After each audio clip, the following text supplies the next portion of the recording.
Talofa and welcome to the Samoan Scientist Podcast. This episode I'm talking about all things Samoan traditional diet. My name is Amy Maslen-Miller and I'm a PhD student researching the Samoan traditional diet to see if it can prevent the onset of type 2 diabetes of Samoan women here living in New Zealand. As part of my research, I do a literature review, so that means I look at all of the written work that has been carried out in relation to Samoan traditional foods. And so today I want to share with you what I found in terms of the literature. So for me, when I'm talking about the Samoan traditional diet, I'm talking about food that was eaten by our Samoan ancestors during the 19th century, mid-19th century to 20th century. So this is when the missionaries came to Samoa. The first missionaries came to Samoa in the 1830s, and a lot of them recorded their journeys there. What we have to bear in mind is that when the missionaries came to Samoa, their idea was to spread Christianity, and so when I'm reading their accounts, they have other agendas. They are not Samoan, so they don't necessarily know all of the language and the customs, and that's just something that I bared in mind when I was reading through the literature.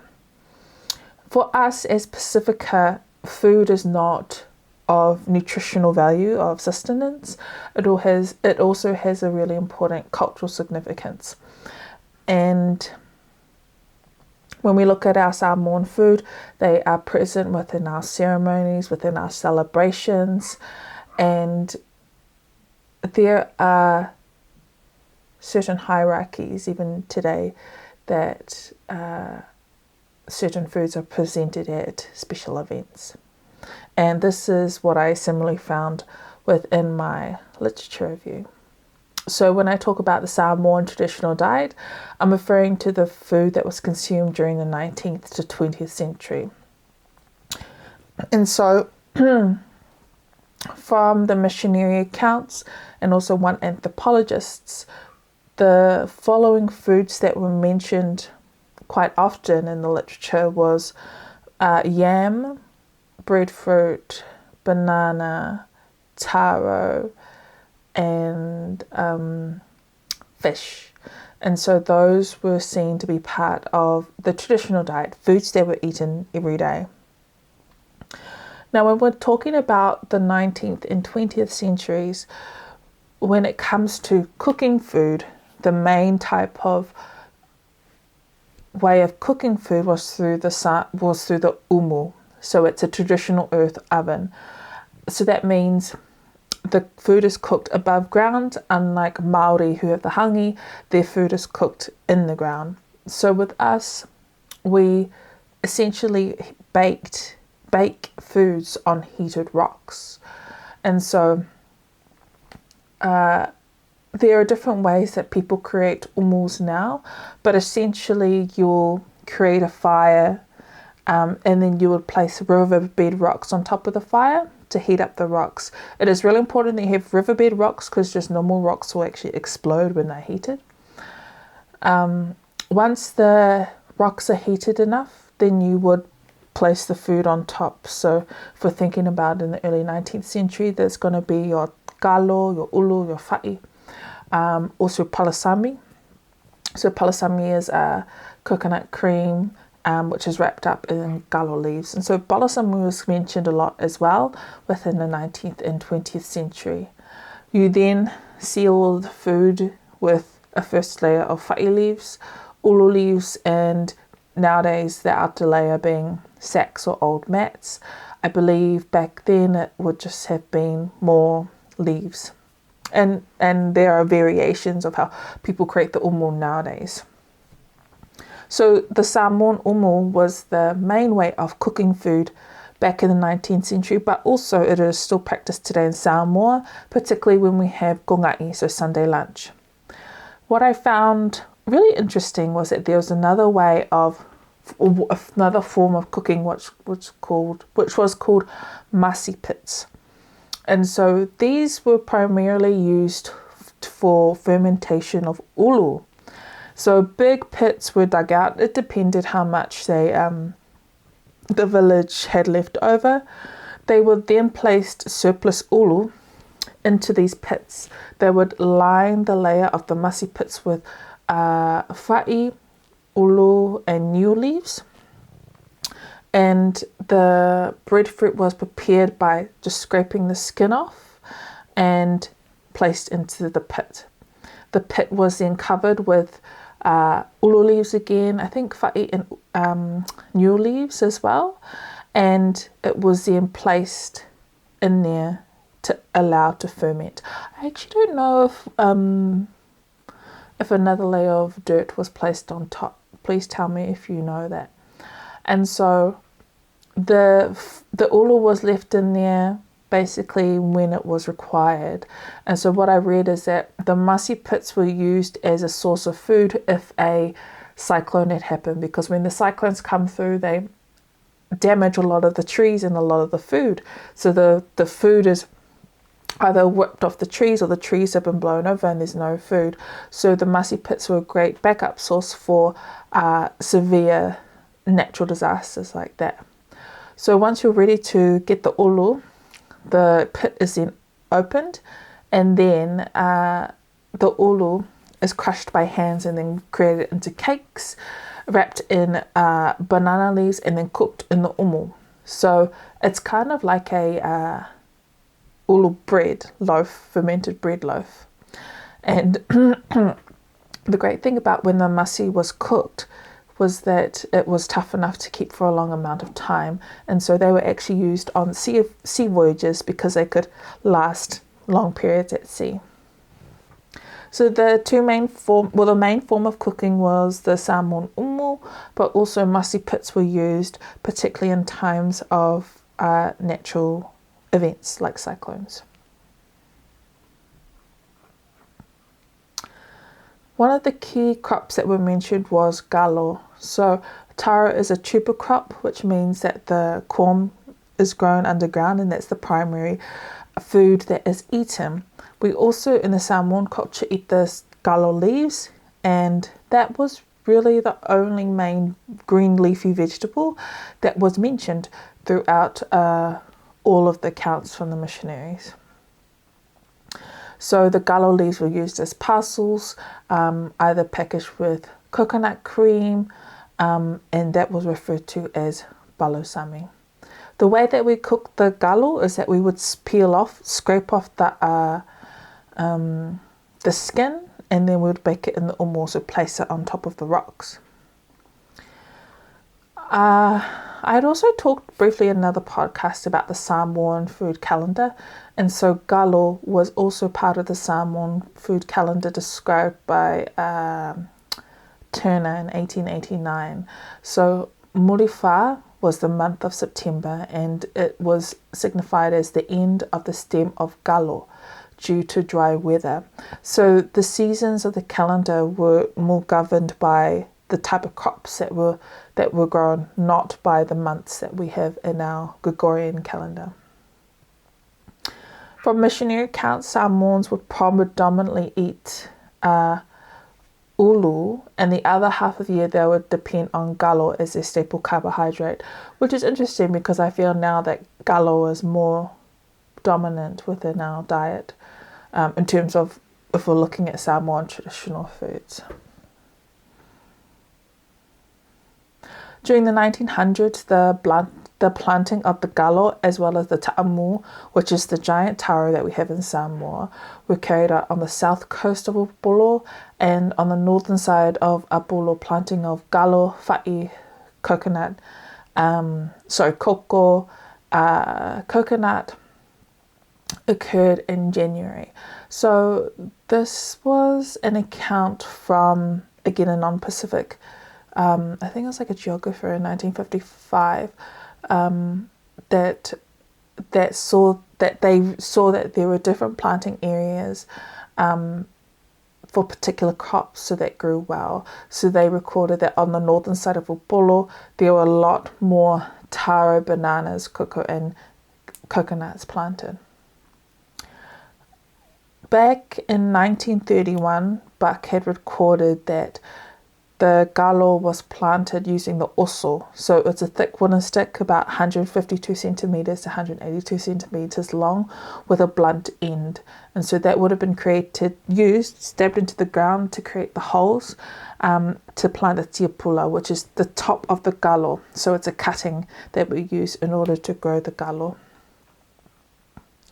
And there's also a picture of a man standing in a plantation holding I assume it's an oso, but it does look a bit small, but it could be surrounded by a galo. So that photo was taken between 1893 and 1914.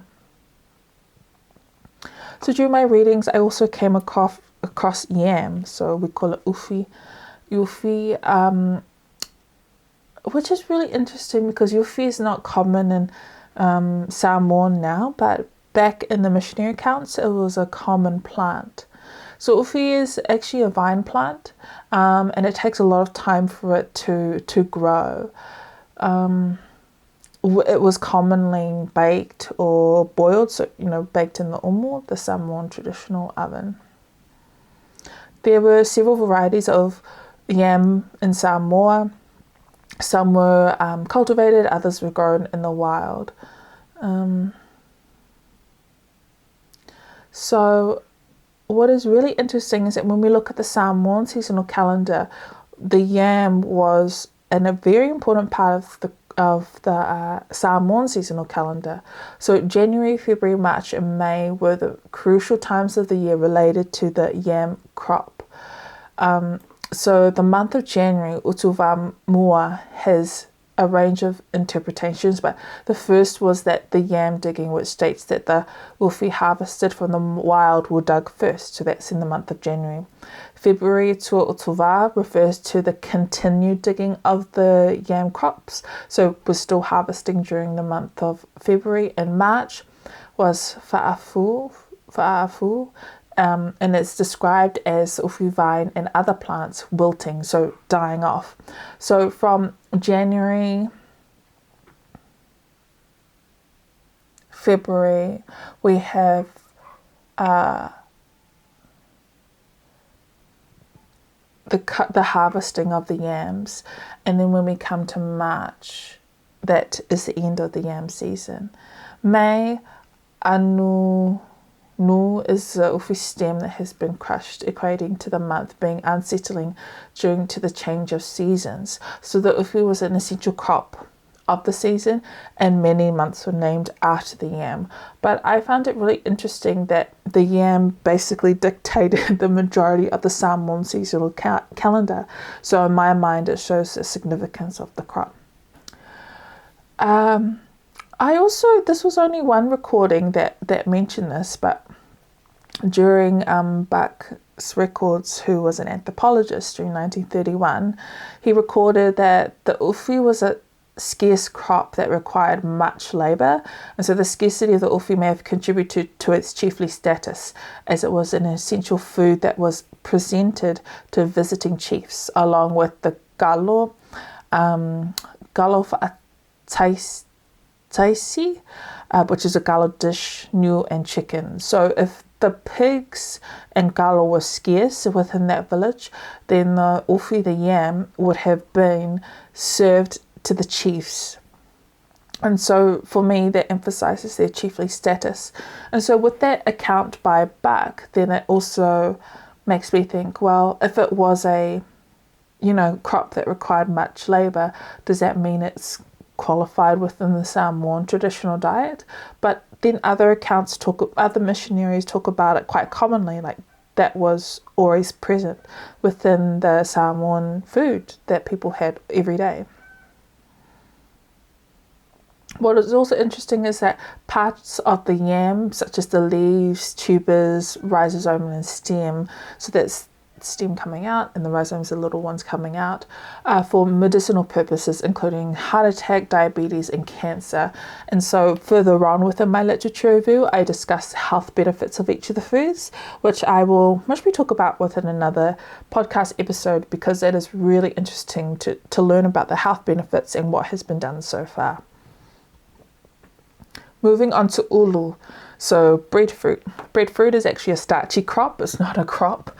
They are green, basically round balls with like a raised texture on the outside. So ulu is harvested using a long pole. I remember I think in Hawaii I've seen photos where the long pole will have a little net on the end, so you don't cut it and then damage it once it falls off the tree. And the trees can be very high. So, I mean, I don't like heights, but I think, you can climb the trees if you want to, but they're commonly harvested through a pole. Again, the ulu was used within those masi pits, and they would be basically the leftover ulu from harvest will be placed into the masi pits to ferment. The ulu was also an important plant for creating the fales, so the Samoan traditional houses. The Samoan traditional houses have a domed roof and they have no walls. And so the trees were very strong to create the structures of the fales. I'm not actually sure if they actually constructed the roof. If someone knows that, please let me know, because that'd be really cool to know as well.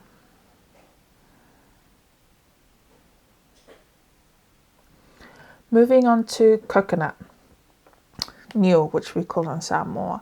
So what is really interesting is that the niu was already at the Pacific Islands when our Polynesian ancestors migrated there. And that's because when you look at the coconut, it is a very hard, round structure. It is actually a seed. And what's really cool about the coconut is that it can float, it's buoyant, and that's how it's dispersed to the Pacific Islands. Whereas when we think about our galo, even our yam and our breadfruit, that requires a planting, like the tiapula, to physically be planted in the ground by humans. But the coconut was already there from the Pacific Islands. So I'm not actually sure where it's originated, but it's been in the islands for a long time. So I'm not sure if we have dwarf varieties of coconut in Samoa, but now there are the tall and the dwarf varieties of coconuts. I remember some research a while ago that they were looking to create other dwarf plants of like breadfruit, because when significant events happen like cyclones, then the trees aren't exposed if they're all tall and high up in the wind. And so they wanted to create dwarf versions so they'd be less exposed to cyclone events, and it was easier for people to harvest the breadfruit. Again, within the coconut is such an important plant, not just for to provide coconut milk, but also to provide coconut juice. There are also many other uses, such as to do with the ofo. There are many myths and legends of the origin of the coconut, and it actually reminds me, I have a section about myths and origins of Samoan foods. So I would also like to talk about that as well and share what I found. Again, the niu played an important part in the shelter and creation of houses. So the fales, the Samoan fales, they were woven to create screen sheets, thatch sheets for housing, canoes and roofs. Also, coconut oil was recorded as a medicinal plant, and it was used to treat earaches, boils and constipation. Also, the coconut oil was an essential part of siva. So siva's a Samoan dance where dancers were covered in a scented coconut oil. I also read in a paper as well, which I've written about here, which I found super interesting, I didn't know, is that there is an indigenous practice called liotofanga, which means to change one's sleeping place. So it's when the living can spiritually meet their loved ones through the cleaning and washing of the bones of their loved ones in coconut oil. So that meant that when the loved ones have passed away, they would be prepared in a special casket, so that afterwards the family members could then retrieve the bones, and there is a very special process of washing the bones so that the living can feel more connected with their loved ones who have passed. And so I'm not sure if this is practiced today, but this was a paper by Alefosio and Henderson in 2018. I can't remember if they said that it was practiced today still, but it'll be in that paper. And so I thought that was such another deeper meaning within our food, like that's a spiritual connection that we have within our food. And I wanted I felt that it was really important to have that within my literature review, to show that for us as Samoans, the food is not just a nutritional thing, it's like a spiritual, it's an identity, it's knowing who we are. Moving on to fa'i, so banana. So this is quite interesting because even during the 1900s, I found two papers from 1931 1968 that described the many varieties of banana in Samoa. They also have a banana called fa'i papalangi, also misiluti, which is called misiluki now, and there's many others actually. And so I felt that it's really cool to have the Samoan names of the bananas, because nowadays we'll have the scientific names. And the ripe fa'i, so the fa'i papalangi and the misiluki fa'i, were eaten as fruit, as they were eaten every day, and compared to the green bunches, so the large and bush fa'i, which were left to ripen or they were cooked. So within, even nowadays, like you can buy banana, but we have it like as a starch. So that's the green bananas that we have. But also recorded back in the 1900s, there was also the yellow bananas that we know nowadays that we would eat. So the fa'i leaves were actually used to package and keep foods together when cooked on the umu. So similarly, like I described palasami, where the taro leaves were used as a package that contained coconut cream. So fa'i malasina is a Samoan dish with coconut cream and turmeric wrapped up in fa'i leaves and cooked in the umu. Similarly, papaya and coconut cream. Fa'i esi was wrapped up in banana leaves and cooked in the umu, as well as the coconut cream was packaged in banana leaves so it would not leak when heated and remain intact. So nowadays we would have our galo leaves and coconut cream and then wrap that in tin foil. So, but back then they didn't have tin foil, so they would use the banana leaves as an extra layer of protection when they cooked the palusami. Also, the fa'i bark, the banana bark, was used to weave baskets, but in other parts of Polynesia have yet to see this, which is interesting.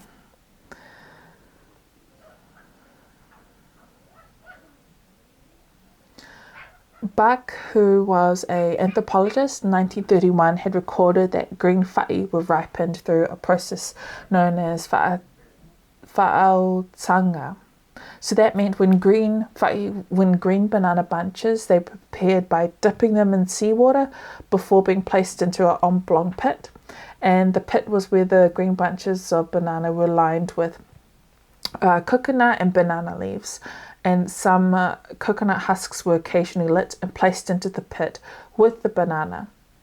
And then the coconut leaves and the soil were used to cover the hole. So I found this process really interesting, whaautanga, as a way of ripening the bananas, because it's quite a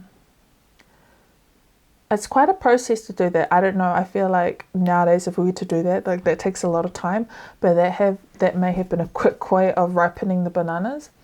The other point was lighting the coconut husks into the pit, and so I'm assuming something about the heat would increase ripening process. I'm not sure. I forgot the ripening process, the science behind the ripening process. But it was a process I had not read about, and I thought it was super interesting that they had recorded that. Lastly, I discussed seafood, particularly in relation to fish, as that was one of the key foods that were mentioned within the missionary records. So when we think about Samoa, it is predominantly surrounded by the ocean, and so there is a lot of seafood back then. And when we think about the seafood during the 1900s, it was divided into everyday type of food and ceremonial food. So small fish and large fish were part of the day-to-day Samoan diet. And another, I don't know if he was a missionary, but Steer recorded 145 varieties of fish that Samoan people ate. So that's a lot of fish, but he doesn't list them. Maybe they were Samoan words and he didn't know how to write them down. So the small fish were always cooked in an awhia leaf package, unscaled on a wha'i or ulu leaf. So they were presented on a banana or breadfruit leaf and tied together with a husk, fibre or bark. And so then they would be placed into the omo and steamed. Larger fish were cooked on a coconut leaf. The leaves were brought together on either side to create a braid. So when cooked, the guests would open the package and eat the fish. And I'm not sure if you've seen it before, but I believe, correct me if I'm wrong, but I believe there is a story about Maleatoa, how he offered up his son to another rival village, and so he was actually braided up into a coconut leaf and served to them, and I feel like that story has a relation to the fish somehow, but I must be talk about that in the next podcast, so I have the right information for you. So whingota, shellfish, was a popular type of fish served either raw or baked. And due to the vast surrounding ocean in Samoa, the fish was an essential part of the Samoan diet. And it was commonly baked in the omo with coconut cream in a galo leaf package. So some of the ceremonial seafood included turtle, bonito and shark. So the turtle was a chief's dish where the breadfruit was given to the high chief. The sangamoa, the forequarters, was given to the talking chief. Sangamuli, hindquarters, was given to the village maid. So I'm not sure who the village maid was. This recount is from an anthropologist. So the woman maybe. And then lastly, the back of the turtle was given to the young men who did the work. So, and then all the entrails, blood and fat were divided into packages. And so it ensured that all parts of the turtle were used and eaten. And once the turtle was cooked, it was then taken to the, they say, guest house to be divided. Similarly, the bonito is also known as the chief's fish because the fish is divided up only for the chiefs. So the bonito, the ulu, the head was given to the high chief. The io alo, the size, was given to the talking chief. The io toa, the back, was given to other chiefs. The ma'alo, the belly, was to be put aside, not sure what for. And si'u to be discarded, not sure why. That was the back of the fish. But the divisions of each fish had a purpose, and so I'm not actually sure why. This is what I want to find out. Why were these chiefs given certain components of a fish? Like, what was the meaning behind it? Also, shark was a ceremonial food. Again, it was divided up into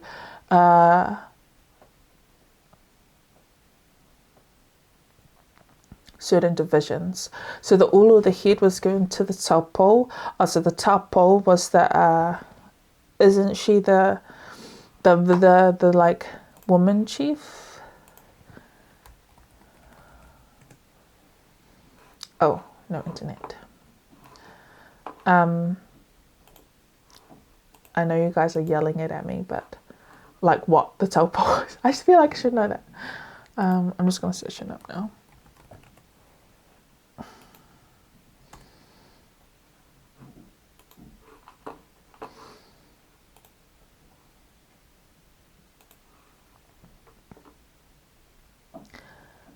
So these illustrations are from Buck, he was an anthropologist. He was actually Maori, and was supposedly doing some research in Samoan. So the tapo is a ceremonial hostess selected by the village chief to elevate the formal reception of the visitors to a village or place. So that is the woman. The eel, the tail, was given to the high chief. So this is for the shark. The nono, dorsal fin part, was given to the talking chief. The ao for official use, not sure what that was. The eel, the body, for general distribution, so the remaining people of the village, I'm assuming. And the laualofa, belly, for lesser chiefs and general distribution again.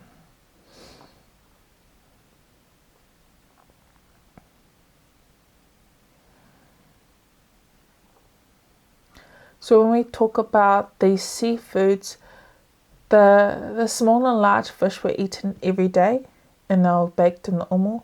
But when a larger fish such as the bonito, the shark, or even a turtle, I don't know if it takes more skills for the fishermen, but it becomes a celebration and it becomes a ceremony where each of the fish is divided according to chief's ranks, but also everyone else in the village is made sure that ensured that they are fed. Lastly, with my literature review, I also talked about the Samoan dishes.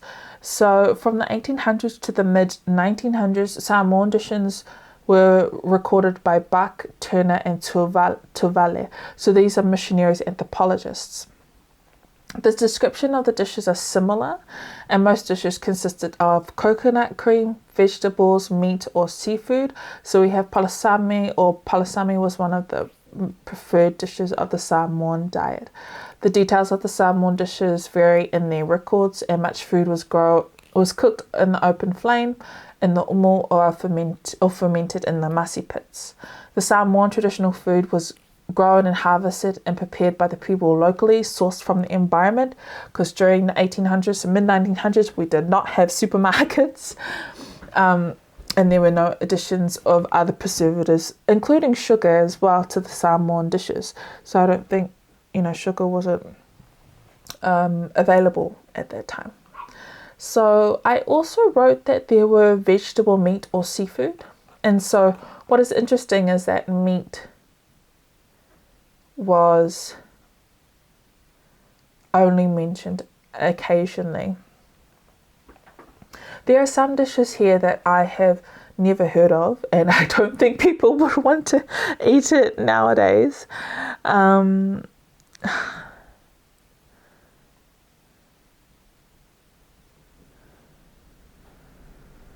want to find this one dish that I don't think that I could eat nowadays.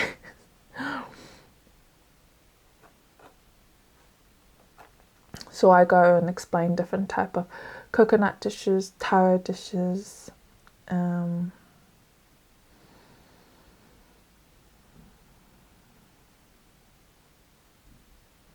This is an interesting one. Fa'ausi galo or fa'ausi. So uncooked galo is made into flat cakes and wrapped up in lauma papa, which is a fern. So I'm not sure if we still have fern there or if it's eaten. And then once the coconut cream is added, it can be eaten hot, which is known as fa'ausi fuafulu, or cold, where cubes are cut from the cold cakes. Fa'ausi galo is regarded as a ceremonial dish. So maybe that's why we don't see it as much. I also wanted to mention palasami. So the palasami is described as the galo leaves with coconut cream inside. But what they do is that they would add a bit of seawater to the coconut cream and to add a bit of flavour, because that is their salt, their seawater, which I thought was really cool. And again, luau fui, a small amount of seawater is placed into a galo leaf package, then cooked in the umo. There was also lua elo, which is rotting fish packaged in galo leaves and baked. I'm not sure how rotting that was, but that would be interesting.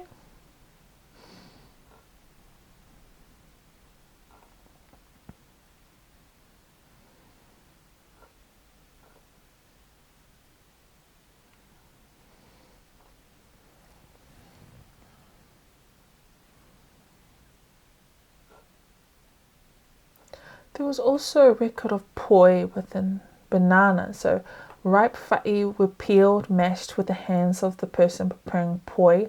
Then coconut cream, the juice of a lime, and the leaves of moingalo, which is lemongrass, was added for flavouring.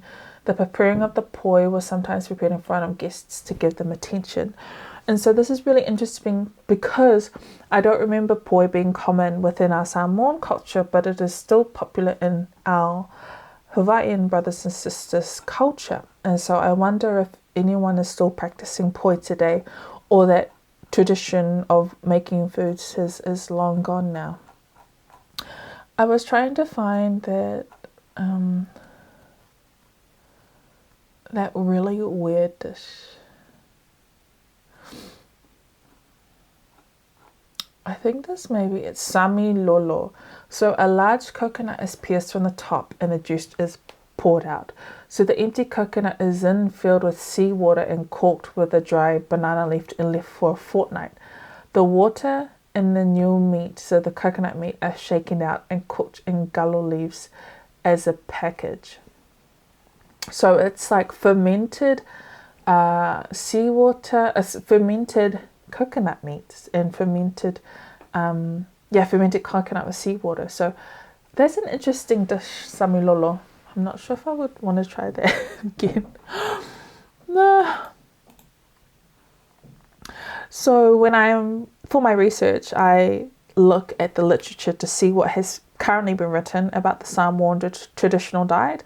This is common within a thesis. We have to look at written work, but I also acknowledge that as Samoan people, we don't pass down our knowledge through writing, we do it orally. And so that's where I'm going to address the gap in the literature by talking to people about what are Samoan traditional foods. But just from what I've read in the literature, the Samoan traditional diet, for me, as I'm defining it, is between the 19th and 20th century. And so the diet was predominantly made up of carbohydrates with fish, whereas the meat was only eaten on rare occasions or ceremonial occasions. The literature also talked about the lifestyle of Samoans in the 19th and 20th century. Many records of the foods are tied to planting, harvesting, and then cooking the foods. And so this takes a lot of energy, takes a lot of time, where nowadays we are very time poor and we're always looking for ways to make things quicker for us. So it's just a very different way of life.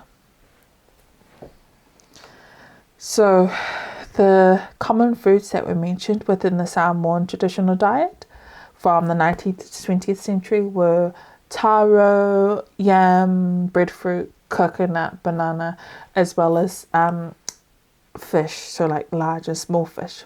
But it also highlighted that there were ceremonial foods such as your bonita, the shark and turtle, and I didn't discuss here as well like meat. So the pigs were a ceremonial food, and chicken. Thank you so much for listening and learning more about the Samoan traditional diet.